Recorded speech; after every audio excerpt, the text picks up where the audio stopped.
Hello மக்களே, welcome to Tamil reactions. This is Salu. This is Amal. நம்ம இன்னைக்கு ஒரு கிளிம்ஸே வீடியோ தான் பார்க்க போறோம். இது வந்து ஒரு வேற லெவல் அப்டேட் அப்படின்னு சொல்லலாம். அதை பத்தி நான் சொல்றதை விட சார் சொல்லுவார். ஆமா நான் தான் சொல்லுவேன். சொல்லுங்க. எஸ் கைஸ், இன்னைக்கு நம்ம பார்க்க போறது இந்திய சினிமாலேயே இரு பெரும் துருவங்களான Kamal sir and Rajini sir இருவரும் இணைந்து நடிக்கிறாங்க. கிட்டத்தட்ட ஒரு 40-45 வருஷத்துக்கு அப்புறமா நடிக்கிறாங்கன்னு நினைக்கிறேன். ஆரம்ப காலத்துல வந்து கமல் சார் ஹீரோவாவும் ரஜினி சார் வந்து வில்லனாவும் நடிச்சிட்டு இருந்தாங்க. அதுவும் ரஜினி சாருடைய அந்த தனித்தன்மையான ஆக்டிங்கை பார்த்து கமல் சாரே சொன்னாரு, நீ இந்த தனியா நடிக்கிறது தான் நல்லது, இதுக்கப்புறம் வந்து நீ ஏன் கூட சேர்ந்து நடிச்சேன்னா உனக்கான ரெக்கக்னைஸ் கிடைக்காதுன்ற மாதிரி சொல்ல ரஜினி சார் அதை அக்செப்ட் பண்ணி அவர் தனியா நடிச்சதுக்கு அப்புறம் அவர் வந்து தமிழக மக்களுக்கு தலைவராகவும் இந்தியன் சினிமாவுக்கு ஒரு சூப்பர் ஸ்டாராகவே மாறி இருந்தார். இப்ப 40-45 வருஷத்துக்கு அப்புறமா 2 பெரும் ஹீரோக்கள், உலக நாயகன் and super star Rajinikanth sir இணைஞ்சு நடிக்கிறாங்க. அதை நெல்சன் டைரக்ட் பண்றாரு. ஆக்சுவலா ஒரு காமெடி என்னன்னா, இந்த படத்தை வந்து சுந்தர் சி சார் டைரக்ட் பண்ண வேண்டியது, என்ன காரணத்துக்காகன்னு தெரியல, அவர் அரண்மனை 4ல ரொம்ப பிஸி ஆயிட்டாரு போல இருக்கு. அதனால இப்பேற்பட்ட ஒரு மிகப்பெரிய சான்ஸ் இழந்துட்டாரு. பட் நெல்சன் ஜெயிலர்ல வந்து அவருடைய திறமையை காமிச்சிட்டாரு. தலைவரை வச்சு தலைவருக்கு எந்த மாதிரி படம் எடுக்கணும், ஃபேன்ஸ் எந்த மாதிரி திருப்திப்படுத்தணும்ன்றத அவருக்கு பக்காவா தெரிஞ்சிருச்சு. ஜெயிலர் 2 வேற பயங்கரமா தயாராயிட்டு இருக்கு. அதோட கிளிம்ஸே வேற செம்மையா இருந்ததுல. அது கூட நம்ம பார்த்தோம். சோ கைஸ், அப்போ இந்த கிளிம்ஸே வீடியோ பார்த்துட்டு இத பத்தி நிறைய பேச வேண்டியிருக்கு. முதல்ல இந்த வீடியோ பார்த்துட்டு அதுக்கப்புறமா பேசலாம். எஸ், அதான் ஃபர்ஸ்ட் நம்ம பார்த்தலாம், அதுக்கப்புறம் நம்ம டிஸ்கஸ் பண்ணலாம். அதுக்கு முன்னாடி நம்ம வீடியோ நீங்க ஃபர்ஸ்ட் டைம் பாக்குறீங்கன்னா சப்ஸ்கிரைப் பண்ணிட்டு பார்க்கவும். எந்த ரூமுக்கு ஃபர்ஸ்ட் போறது? புதுவிதமான கன்ஃபியூஷனா இருக்கு. இந்த ரூமுக்கா இந்த ரூமுக்கா? ரெண்டுல ஏதாவது தொடுங்க. என்னத்தல? சண்முக பிரியாவா கோகில பிரியாவா? ஹீரோயினா ராகஞ்சி. சரி, அரகர பிரியாலே போய்டும். தொண்டை வர ஒரு மாதிரி என்னையே இப்படி ஏமாத்திரியப்பா, பாவம் அதர்ஸ். பட் இந்த 2 ஃபிங்கர் டெக்னிக் ரொம்ப நல்லா இருக்கு. நம்மளும் இதையே ஃபாலோ பண்ணுவோம். இந்த ரூமுக்கே போகலாம். கண்டிப்பா கமல் சார் ரூம் தான். Super sir. ரஜினி சாரும் இதான் செலக்ட் பண்ணியிருக்காரு. Good choice sir. கமல் சாருக்கு அது ரொம்ப அழகா இருந்தது. இருக்கட்டும். இது சார் எடுத்திருக்காரா இல்லையா? இல்ல சார், இது சார் எடுக்கல. இது அது ஆல்ரெடி சார் எடுத்து கட்டிட்டார் சார்.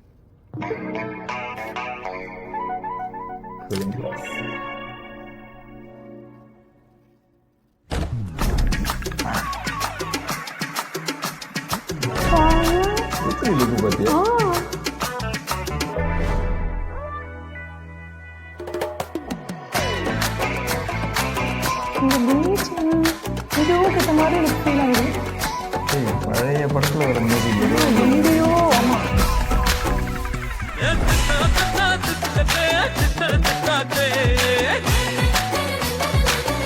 இது வேறையா?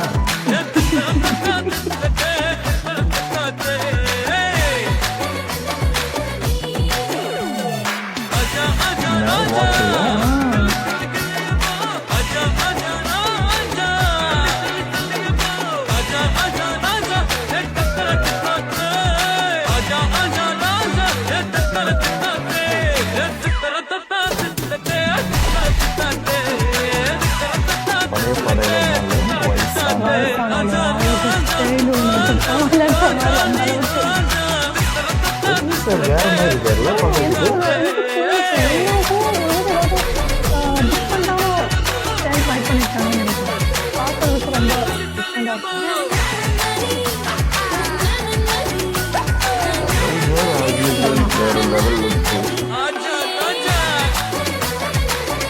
கேரக்டர்னு வந்துட்டு அவரை முடிஞ்ச முடியாது.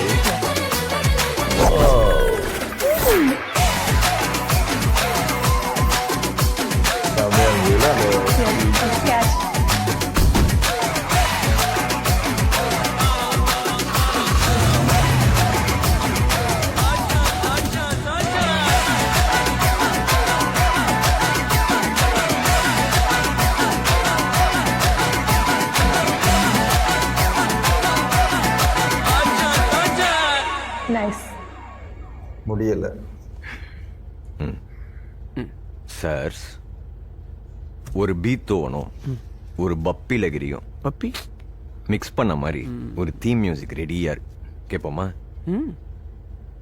அதெல்லாம் அப்புறம் கேட்கலாம். அதுக்கு முன்னாடி ஒண்ணு கேட்கணும்.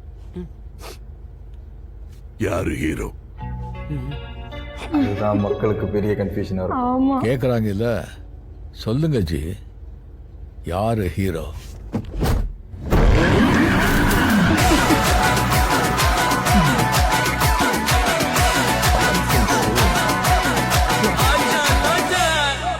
நெல்சா, உனக்கு வந்த வாழ்வை பாத்தியா?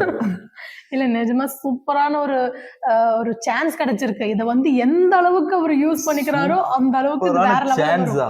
இந்திய சினிமாவோட 2 பில்லர் இவங்க 2 ஆமா. பேரும். அப்பேற்பட்ட 2 ஹீரோஸை வந்து டைரக்ட் பண்றதுக்கான ஒரு சான்ஸ் வந்து அவருக்கு கிடைச்சிருக்குன்னா அது ஒண்ணுமே சொல்றதுக்கு இல்ல. சொல்றதுக்கு இல்ல. ஆமா. சுந்தர் சி சார் இதை கை விட்டுட்டாரு. ஏதாவது பிரச்சனை இருக்கும் மேபி.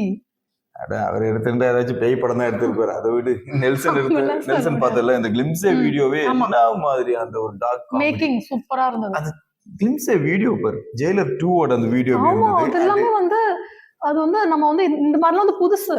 எஸ், இந்த வீடியோவை பொறுத்த வரைக்கும் இப்போ அந்த ஸ்டார்டிங்லேயே இவங்க அனிருத் இவரு மீட் பண்ணிக்கிறதா இருக்கட்டும், அந்த ஹரஹர ராகம், அனிருத் இந்த மாதிரி தான் ஏதாச்சும் ஒரு ராகத்தை போட்டு எப்படியாச்சும் ஜனங்களை என்டர்டெயின் பண்ணிடுறாரு. Yes. அவருடைய சாங்ஸ் வந்து எப்படியாவது எப்படியாவது hit ஆயிடுது. ஜனங்களுக்கு அந்த ஜனங்களுக்கு பிடிச்ச மாதிரி அந்த வைப்பான அந்த ஒரு பிஜிஎம் போட்டு சாங்ஸ் கொடுத்து பக்காவா பண்ணி விட்டுருவாரு அனிருத். ஸோ அனிருத் சைடு கண்டிப்பா இந்த படம் எந்த வித மிஸ்டேக்கும் வர்றதுக்கான ஆமா. வாய்ப்பு இல்லைன்னு எனக்கு கன்ஃபார்மா தெரியும். Rajini sir and Kamal sir அவங்க 2 பேருடைய கேரியர்ல அவங்க இப்போ பீக்ல இருக்காங்கன்னே சொல்லலாம். கமல் சார் வந்து பாலிடிக்ஸ் போயிட்டாரு, இப்ப எம்பியா இருக்காரு. அவருடைய ரீசன்ட் வீடியோஸ்லாம் மக்களவையில் அவர் பேசின அந்த ரீசன்ட் வீடியோஸ், மாஸ் வீடியோஸ் எல்லாம் நம்ம பார்த்திருந்தோம். மறுபடியும் சினிமாக்குள்ள வந்திருக்காரு. விக்ரம் படத்துக்கு அப்புறமா வந்து அவருடைய இந்த படம் எப்படி இருக்க போகுதுன்றது அது ஒரு பெரிய எதிர்பார்ப்பு. ஆமா, அண்ட் எதிர்பார்க்கலாம். ரஜினி சார் இந்த படத்துக்கு அக்செப்ட் பண்ணது பெரிய சந்தோஷம் எனக்கு. உண்மையே இது வந்து ஒரு நிஜமாவே இது பாசிபிள் ஆகுமா அப்படின்ற டவுட் நிறைய பேருக்கு இருந்தது. திடீர்னு இந்த ஒரு கிளிம்ஸை பார்க்கும்போது வேற லெவல் அப்படின்ற மாதிரி ஃபீல் ஆச்சு. எனக்கு கமல் சாரோட கமல் 15 அந்த ஒரு ஃபங்க்ஷன் பண்ண ஆ. டைம்ல அவங்களுடைய அந்த ஃப்ரெண்ட்ஷிப்பை பத்தி கமல் சார் வந்து சொல்லியிருந்தாரு. இந்திய சினிமாலேயே எங்களை மாதிரியான ஒரு ஃப்ரெண்ட்ஸ் இருக்க முடியாது அப்படின்ற மாதிரி சொல்லியிருந்தாரு. பட் இந்த படத்தின் மூலமாக நான் அதை பக்காவா அக்செப்ட் பண்ணிக்கிறேன். ஏன்னா ரஜினி Yes. சார் அவருடைய 50 இயர்ஸ் ஆக போகுது. 50 வருஷமா தமிழ் சினிமாக்குள்ள தாண்டா கில்லின்ற மாதிரி நின்றுட்டு இருக்காரு இந்த மனுஷன். இந்த டைம்ல இந்த படம் வர்றது ரொம்ப சந்தோஷம். ஃபேன்ஸ் எல்லாருமே ரொம்பவே எதிர்பார்த்துட்டு இருப்பாங்கன்னு தெரியும்.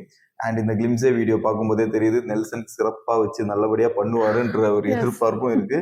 ஓகே காய்ஸ், எல்லாருக்குமே இந்த வீடியோ பிடிச்சிருக்கும்னு நினைக்கிறேன். இந்த வீடியோ உங்களுக்கு பிடிச்சிருந்தா மறக்காம ஒரு நம்ம like. சேனலை லைக் பண்ணிட்டு சப்ஸ்கிரைப் பண்ணிடுங்க.